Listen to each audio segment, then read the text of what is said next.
السلام علیکم viewers, welcome to our channel. آج میں بات کرنے والی ہوں یہ ایسے موضوع ہیں جن پر ہم دھیان نہیں دیتے، لیکن کی بیسٹ بات یہ ہے کہ اگر یہ بات آپ کی نظر سے گزرتی ہے تو ویل اینڈ گڈ، تو یہ بات بہت بیسٹ ہو جائے گی کہ ہم ان چیزوں کو سمجھنا شروع کر دیں۔ میں بات کر رہی ہوں حسد پر۔ جی، جیلسی یعنی حسد۔ پہلی بات تو یہ یاد رکھے کہ ہر انسان کہیں نہ کہیں حسد کا شکار ہوتا ہے۔ دوسری بات یہ کہ جب یہ زیادہ ہو جاتا ہے تو وہ ایک بیماری بن جاتی ہے۔ حسد ایک بیماری ہے، روحانی بیماری ہے، جو شروع تو روح سے ہوتی ہے، پھر دماغ تک جاتی ہے، اور دماغ سے پھر ہمارے جسم تک ہمارا کام ہے آسان اور تسلی بخش بات آپ تک پہنچانا، جس کو ماننے پہ آپ کا دل کرے کہ ہاں نہیں، یہ بات بتائی گئی ہے اور یہ ہے، آپ کو وہ ریالٹی اس میں فیل ہو کہ نہیں یہ ٹھیک ہے، اس میں ہماری بہتری ہے، ہمیں یہ کرنا چاہیے۔ اور حسد کی سب سے بڑی بات یہ ہے کہ جب وہ آپ کے دماغ سے نکل کر آپ کے رویے پر اثر انداز ہونے لگتا ہے۔ اب وہ کچھ لوگوں کو ہم دیکھتے ہیں نا، ہم کہتے ہیں کہ اس بندے کے چہرے کے تاثرات سے ہی ہمیں پتہ چل جاتا ہے کہ اب یہ جھل بن گیا یا اس کو حسد ہو گیا۔ تو وہ جب چیز ایکسٹریم لیول پہ چلی جاتی ہے نا، تو وہ ہمارے فیس کا حصہ بن جاتی ہے۔ اب جو غصے والے لوگ ہیں ان کے ایکسپریشن اس طرح کے ہو جاتے ہیں، جو بہت زیادہ نرم مزاج ہے اس کے چہرے پہ معصومیت ہوتی ہے۔ تو یہ چیزیں باہر تب آتی ہیں جب اندر بہت ایکسٹریم ہوں گی۔ ہم یہ نہیں کہہ سکتے کہ نہیں یہ بس لگتا ہے، ایسا ہے نہیں، ایسا ہے۔ یہ حسد کیا ہے کہ یہ صحت اور نیکیاں، یہ ایسی بیماری ہے جو صحت بھی کھا جاتی ہے اور نیکیاں بھی کھا جاتی ہے، کچھ باقی نہیں بچ۔ فار ایگزامپل، اگر آپ میں حسد ہے تو حسد سے ڈپریشن آئے گا، اور اگر یہ بہت زیادہ دیر آپ کے ساتھ چلے گا تو اس انسان میں کیا ہوگا، وہ موڈ سوئنگز کا شکار ہونے لگے گا۔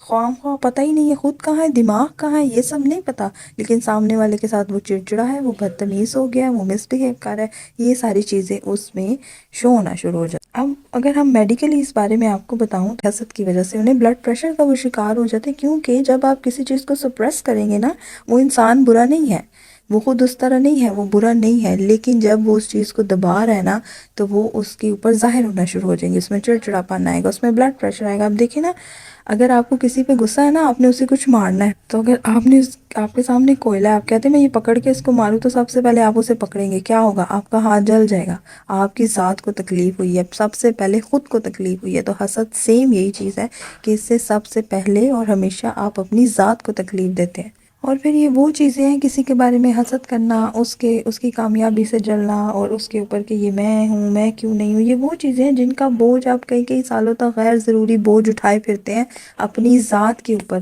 کہ اس کی مثال ایسے کہ اگر آپ ایک بک پکڑ لینا، ایسے ہاتھ اوپر کر کے بک پکڑ لیں، آپ 5 منٹ پکڑیں گے، آپ کے فیل ہوگا کہ ہاں آپ نے کچھ پکڑا تھا۔ اگر آپ اسے 3 دن تک پکڑ کے رکھیں تو آپ کو کیا لگتا ہے، آپ کا وہ بازو موو کرے گا، وہ تو اکڑ جائے گا۔ اور اسی طرح اگر آپ کئی عرصہ اس چیز کو اٹھائے رکھیں تو آپریٹ بھی کرانا پڑ سکتا ہے، آپ کا وہ جسم کا حصہ مفلوج ہو جائے۔ تو اسی طرح یہ چیزیں جو ہم اپنے ذہن میں اٹھائے رکھتے ہیں، آپ کو کیا لگتا ہے یہ نقصان دہ نہیں ہے؟ یہ حسد کرنے والا ہر بندے کے ساتھ کہیں نہ کہیں یہ چیز ہے۔ تو آپ خود کا انالیسس کریں، خود کا جائزہ لیں، اور خود کو اس چیز سے بچائیں، دور کریں اس کو اپنے آپ سے۔ اور اگر اس کو آپ نے اوور کم کرنا ہے نا، اوور کم کرنے کے لیے یہ ہے، بہتری کے لیے یہ چیز ضروری ہے کہ اپنے حال میں خوش رہیں، خود کو دوسروں سے کمپیئر کرنا چھوڑ دیں۔ اس کی سب سے بڑی وجہ ہے کہ جب ہم خود کو دوسروں سے کمپیئر کرتے ہیں، ہر بندے کا انٹیلیجنس لیول الگ ہے، آپ کا انٹیلیجنس لیول الگ ہے، اور کبھی کبھی تو یہ چیزیں پیرنٹس کی وجہ سے بھی بچپن سے ہمارے ساتھ چلتی ہیں، اور یہ پھر بڑے ہونے تک ہمارے ساتھ رہتی ہے کہ وہ کہتے ہیں وہ دیکھو تمہاری کلاس میں فلاں بچہ تو فرسٹ آ گیا، تم کیوں سیکنڈ آئے، فرسٹ ہی آنا کیوں بھئی؟ اس کا انٹیلیجنس لیول اپنا ہے، آپ کا انٹیلیجنس لیول اپنا ہے، تو فرق تو آئے گا۔ اور دوسری بات یہ کہ جس شخص کے حوالے سے، اس کی زندگی کے بارے میں، اس کی شخصیت کے حوالے سے آپ اس پہ رشک کر رہے ہیں نا کہ اس بندے کے پاس یہ کچھ ہے، آپ تمنا کر رہے ہیں کہ یہ بیسٹ، تو وہ یہ سب نہ کرے۔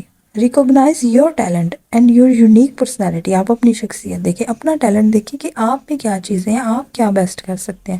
ہم دوسرے نے تو اب اچیو کر لیا بھئی، اب اسے حسد کر کے یا اس کے بارے میں سوچ کے ہم نے کیا کرنا ہے؟ اتنا ٹائم آپ اپنے آپ کو دیں، اپنی ایبیلٹیز کو دیں، اپنے آپ کو پہچانے کہ آپ میں کیا ٹیلنٹ ہے۔ آپ اس پہ سوچیں گے نا تو آپ کا برین آپ کو اس میں ہیلپ آؤٹ کرے گا، اور آپ کو نئے نئے آئیڈیاز دے گا، اور آپ گرو کریں گے۔ لیکن جب آپ خود کو اتنا نیچے گرا رہے ہیں تو بتائیں پھر وہ برین کیا کرے گا؟ وہ تو بیچارہ دکھی ہو کے بیٹھ گیا کہ بھائی ایتھے میں کی کرا۔ تو پلیز ان سب چیزوں کا اپنے خیال رکھنا۔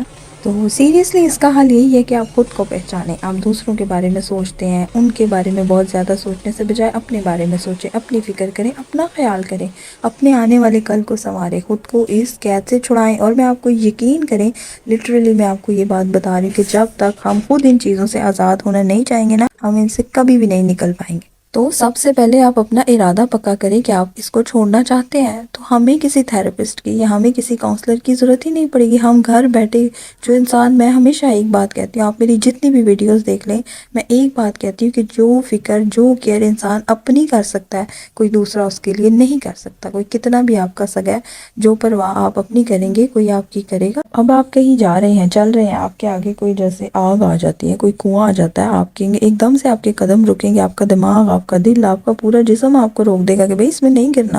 تو اب ان چیزوں کو بھی آپ ایسے ہی لیا کریں اور اپنی پرواہ کیا کریں، اپنی زندگی میں اپنے گول سیٹ کریں. ہاں اگر آپ کو لگتا ہے نا کہ ہاں یہ چیز ایسی ہے، مجھے یہاں ہونا چاہیے تھا، تو پھر آپ کو اس کو اس طرح لینا چاہیے، حسد میں نہیں اس چیز کو لے کے جائیں، اس کے اوپر ورک کریں اور پھر وہاں تک پہنچ جائیں. بس یہ بات ہوتی ہے. اس کے اندر خود کو آپ نے ہلکا نہیں کرنا. اپنا بہت سارا خیال رکھا کیجیے. چھوٹی چھوٹی باتیں سننے دیکھنے میں بہت چھوٹی ہیں، لیکن یہ چھوٹی نہیں ہے. اس چیز کو سمجھا کریں اور اپنا بہت سارا خیال رکھا کریں. ویڈیو پسند آئی ہو تو لائک کریں، شیئر کریں، چینل کو سبسکرائب کریں. ہمیں دعا میں یاد رکھیں جناب. اللہ حافظ.